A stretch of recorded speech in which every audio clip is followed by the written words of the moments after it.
یہاں پر آپ نے دیکھ لیا آپ کی کیا عزت ہے. پوری دنیا سے لوگ آتے ہیں لیکن حقارت کی نگاہ سے ہم پاکستانیوں کو دیکھا جاتا ہے یا نہیں ہے نا؟ ہم نے اپنا معیار گرایا ہے, ہم نے جھوٹ بولا ہے اور پھر ہم نے جھوٹوں کا ساتھ دیا ہے. آپ کو بھکاری سمجھا جاتا ہے نا؟ کیوں؟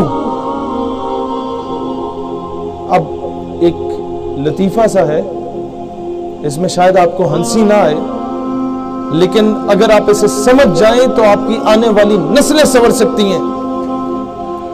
اب غور سے سنیے گا کہ چاند پر ایک اسپیس شپ جا رہی تھی. اسپیس شپ میں امریکہ سے جا رہی تھی, 6-7 سائنسدان تھے اور ایک ٹونی نام کا کتا موجود تھا. وہ خبر جب دنیا میں لیک ہوتی ہے نا کہ انسان چاند پہ جا رہا ہے اور ساتھ ایک کتے کو بھی لے کے جا رہا ہے, تو پوری دنیا میں جشن منایا جاتا ہے کہ اتنی ترقی ہوگی سائنس کو. تو یہ ساؤتھ پنجاب میں لیا بھکر کا ایک علاقہ ہے.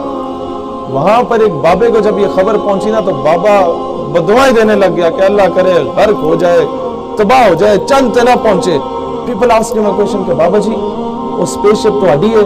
ہی ریپلائڈ نو, وہ مینڈی نہیں ہے. اسے جڑا کتا جا رہے ہو تہاڈا ہے؟ کہندا نہیں, وہ بھی میرا نہیں ہے. وہ اسپیس شپ اس جڑا فیول ہے, جڑا پیٹرول ڈالا گیا یا ڈیزل ڈالا گیا, وہ تہاڈا ہے؟ کہندا نہیں, وہ بھی میرا نہیں ہے.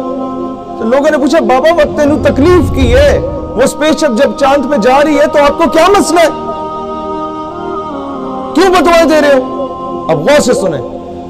اس بابے نے کہا کہ بیٹا وہ اسپیس شپ اگر خدا نہ خواستہ چاند پہ پہنچ جاتی ہے نا, اور چاند پر چاند کی اپنی مخلوق پہلے سے موجود ہوتی ہے, اور 100 مرتبہ خدا نہ خواستہ اس اسپیس شپ سے اگر سائنسدان کی جگہ پہلے کتا باہر آ جاتا ہے, تو کہیں چاند کی مخلوق یہ نہ سمجھے کہ زمین کی مخلوق ایسی ہوتی ہے, کیونکہ وہ کتا چاند پہ زمین کی نمائندگی کر رہا ہوتا ہے.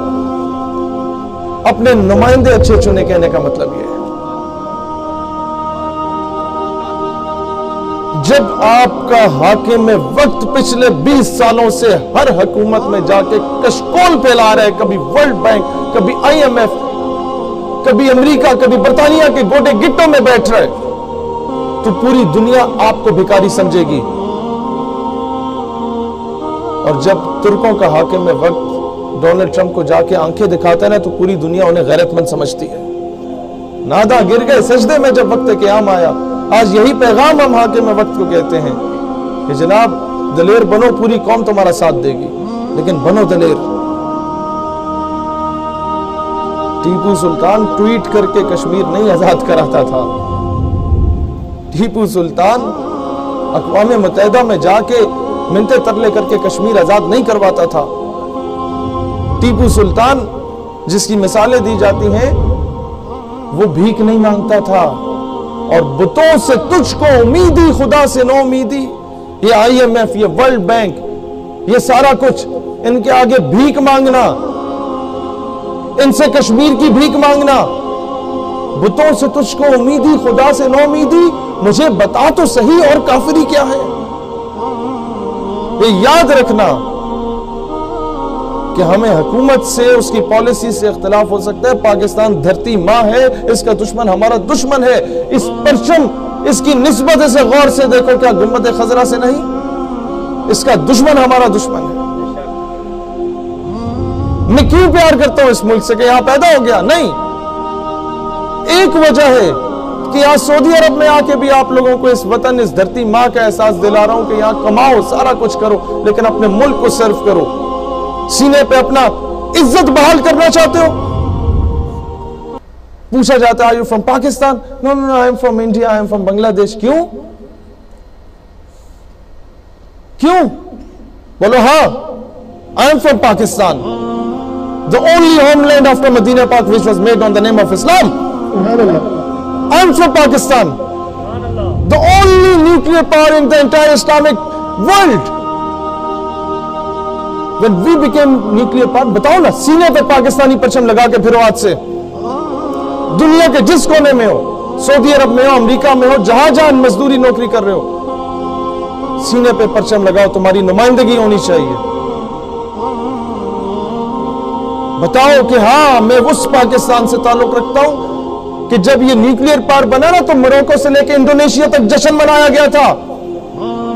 وہ فلسطین کا بچہ جو اسرائیلی توپوں کے سامنے کسی دور میں نعرہ لگاتا تھا رو رو کے کہ نحنو ابناء المسلمین وکلنا صلاح الدین، کہ ہم سب مسلمان ہیں اور ہم میں سے ایک صلاح الدین ایوبی ہے۔ جب آپ ایٹمی قوت بنے تو اس بچے نے کنکر اٹھا کے اسرائیلی توپوں کی طرف رخ کر کے کہا کہ do not look at the stone in my hand, look at the atom bomb in Pakistan. میرے ہاتھ میں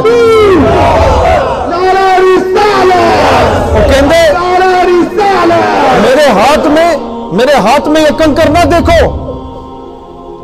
پاکستان میں موجود ایٹم بم دیکھو۔ پوری دنیا کو آپ سے امیدیں وابستہ ہیں۔ آپ لوگ اپنا دفاع نہیں کریں گے تو دنیا ٹھڈے مارے گی، لاتیں مارے گی، اور یہ قانون ہے دنیا کا۔ فخر سے سینہ تان کے چلیں کہ دنیا میں سب سے زیادہ عشق رکھنے والی قوم ہی ہم ہیں۔ میرے عرب کو آئی ٹھنڈی ہوا جہاں سے میرا وطن وہی ہے۔ کیوں ٹھنڈی ہوا اور خوشبو آئی رسول اللہ علیہ السلام کو اس بر صغیر کے خطے سے؟ دوستان ذی وقار، جب امت مسلمہ پر مشکل وقت آیا تو پاکستانی طیارے ہی گئے، فلسطین تک گئے۔ ایئر مارشل نور خان کے طیارے گئے، اور جب ان کے جہازوں کو تباہ کیا تو وہ شکر ادا کر رہے تھے کہ جہاز پاکستان سے آئے تھے، جارڈن کے نہیں تھے، ورنہ تو یہ مسلسل ہمیں تباہ کرتے رہتے، انہوں نے تو واپس چلے جانا ہے، ایشینز ہیں۔ تو اپنی قدر جانو یار۔ کیا کسی کے گھر سے جا کے کھانا کھا رہے ہو، مزدوری کر رہے ہو، جھاڑو لگا رہے ہو، ٹیکسی چلا رہے ہو، اپنی حق حلال کی کمائی کھا رہے ہو؟ برابری کی سطح میں جینا سیکھو، غلام بن کے نہ جیو۔ جس کی غلامی کرنی ہے بس اسی ہستی کی غلامی کرنی ہے، اس کے علاوہ ہمیں اتنے ہم گرے ہوئے نہیں ہیں کہ رسول اللہ کی غلامی کو چھوڑ کے کسی اور کی غلامی میں جائیں۔ میں وزیر اعظم صاحب سے بھی کہتا ہوں، جناب خدا را اس قوم کے حال پہ رحم کرو، اس کی عزت بحال کرنی ہے تو کہہ دو اس قوم سے کہ نہیں، مجھ سے جھوٹ نہیں بولا جاتا، مہنگائی ہوگی برداشت کر لو، بس اب ہم بھیک نہیں مانگیں گے، بس اب ہم کسی کے کہنے پہ اپنی قوم کے فیصلے نہیں کریں گے، اب کسی کے پریشر میں آ کے ہم ریمنڈ ڈیوس یا کرنل جوزف کو واپس نہیں بھیجیں گے، اب کسی کے پریشر میں آ کے ہم آسیہ ملونہ کو رہا کرنے کے لیے 80,000 لوگوں کو گرفتار نہیں کریں گے، اب کسی کے پریشر میں آ کے کسی گستاخ کو چھوڑنے کے لیے ہم علماء کو شہید نہیں کریں گے۔ یہ کام کر لو، اللہ گواہ ہے، یہ قوم گھاس بھی کھا لے گی تو شکر ادا کرے گی۔